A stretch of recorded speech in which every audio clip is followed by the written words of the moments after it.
कानी बहू। किशोरी लाल जी के बेटे राघव की शादी की बात जगह जगह चल रही थी, लेकिन किशोरी लाल जी को कोई लड़की पसंद ही नहीं आती थी। और उसकी एक ही वजह थी, किशोरी लाल जी का लालची होना। उनको लड़की वालों से मोटा दहेज चाहिए था और इसी चक्कर में एक दिन वो एक बहुत पैसे वाले के घर अपने बेटे का रिश्ता लेकर पहुंचे। उस आदमी का नाम था ओम प्रकाश।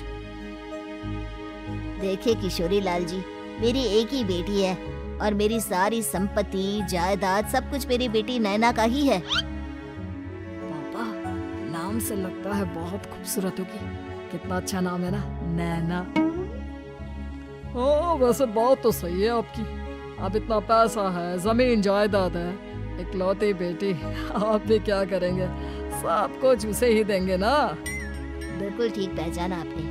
बस बेटी की शादी और सारी जायदाद उसके नाम। पापा, बिना देखे हाँ कर दीजिए ना। इतना अच्छा रिश्ता फिर कहाँ मिलेगा? माला माल हो जाएंगे हम। मैं अपनी बेटी को बुलाता हूँ। अरे नहीं नहीं नहीं नहीं, आपकी बेटी का नाम नैना है, सुनकर ही लगता है बहुत सुंदर होगी। रहने दीजिए अंकल, मैं तो आपकी बेटी के नाम से ही इतना खुश हो गया हूँ कि उसे बिना देखे शादी करने को तैयार हूँ। अब तो मैं उसका चेहरा सीधे शादी के बाद ही देखूंगा। और इस तरह राघव नैना का चेहरा नहीं देखता और उससे शादी कर लेता है। शादी के बाद अपनी सुहाग रात पर जब राघव नैना का घूंघट उठाकर देखता है तो नैना की आंखें बंद थी। कितनी खूबसूरत हो तुम नैना, जरा अपनी आंखें खोलकर मेरी तरफ देखो तो सही। नहीं, मुझे शर्म आती है। अरे, मैंने तुम्हें शादी से पहले भी नहीं देखा और अब अगर तुम आंखें खोलकर मुझे देखोगी भी नहीं तो मुझे अच्छा कैसे लगेगा? इससे पहले कि नैना अपनी आंखें खोलकर राघव की तरफ देखती, अचानक से लाइट चली गई और राघव नैना को पूरी तरह से देख भी नहीं पाया। अगली सुबह नैना राघव के लिए नाश्ता बनाकर लेकर आई। अरे ये क्या, आधा पराठा सेका हुआ है और आधा बिल्कुल कच्चा। ये तुमने क्या किया नैना? बहू, तुमने क्या आधा पराठा तवे से नीचे लटका कर रखा था जो आधा सेका है और आधा कच्चा? मुझे जितना दिखेगा उतना ही तो सीखूंगी ना पापा जी। जहाँ जहाँ मुझे नजर आ रहा था वहाँ मैंने सीख लिया, जहाँ जहाँ नहीं दिखा वहाँ कच्चा रह गया होगा। इसका क्या मतलब है? ये कैसा मजाक कर रही है तुम? अरे बहू, तुमने इतना लंबा घूंघट क्यों लगाया हुआ है? देखो, हमारे घर में बहुओं को बेटी की तरह रखा जाता है और फिर तुम तो इतना सारा माल लेकर आई हो। देखो, ये घूंघट डालकर रखने की कोई जरूरत नहीं है। हाँ नैना, पापा जी ठीक कह रहा है, तुम तो आराम से रहो, अपना ही घर समझो। नैना अचानक से अपना घूंघट उठा लेती है। अरे ये क्या पापा, नैना की तो एक आंख फूटी हुई है। नाम से नैना, लेकिन ये तो कानी बहू निकली। मेरे साथ धोखा हुआ है, धोखा। बिना दिखाए अपनी कानी लड़की मेरे संग ब्याह दी।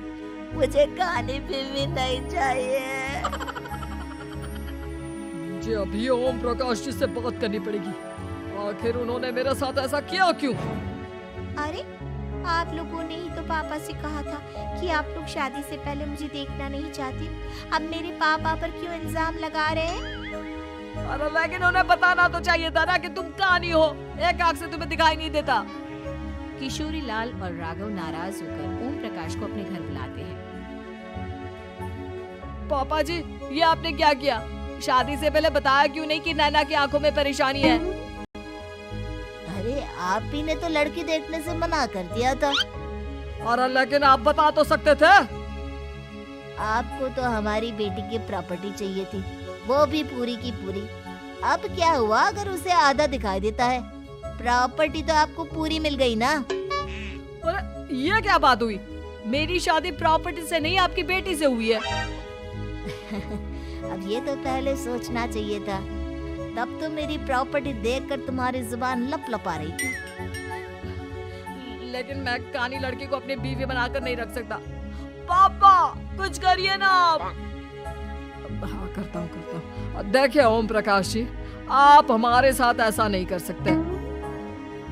और तुम देखो, अगर तुमने मेरी बेटी से शादी तोड़ी ना, तो जो भी प्रॉपर्टी मैंने तुम्हें दी है वो तो पूरी की पूरी वापस ले ही लूंगा और आधी प्रॉपर्टी तुम्हारी भी लूंगा।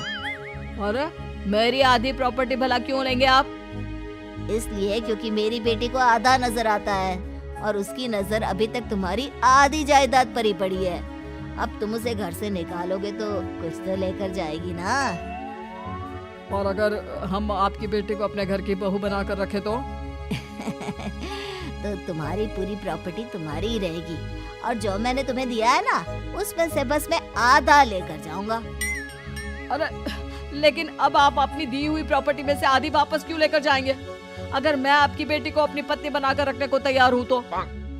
इसलिए ताकि भविष्य में अगर तुम मेरी बेटी को धोखा दो तो उसके पास कुछ तो रहे जो पति का हो। वैसे मेरे पास तो बहुत कुछ है, लेकिन अपने पति की कोई निशानी तो उसके पास होनी चाहिए ना। अब अगर तुमने मेरी बेटी को कहानी कहा तो तुम्हें प्रॉपर्टी भी कहानी ही मिलेगी, पूरी नहीं। जमाए राजा। किशोरी लाल और राघव समझ चुके थे कि वो बुरी तरह फंस चुके हैं और अब उनके पास वहाँ से निकलने का कोई चारा नहीं है। अब समझ में आया ना, लालच बुरी बला होती है। एक तो तुम्हें प्रॉपर्टी मिली, ऊपर से बीवी मिली, उसमें तुम्हें नखरे भी दिखाने हैं। आए बड़े, चुपचाप बैठो तुम। कुछ दिनों के बाद नैना राघव की कार लेकर बाजार घूमने निकलती है और जब कार लेकर वापस आती है, ये क्या? एक तरफ से मेरी गाड़ी पूरी खराब हो चुकी है। लगता है तुमने मेरी गाड़ी को किसी दूसरी गाड़ी के साथ एक्सीडेंट किया है।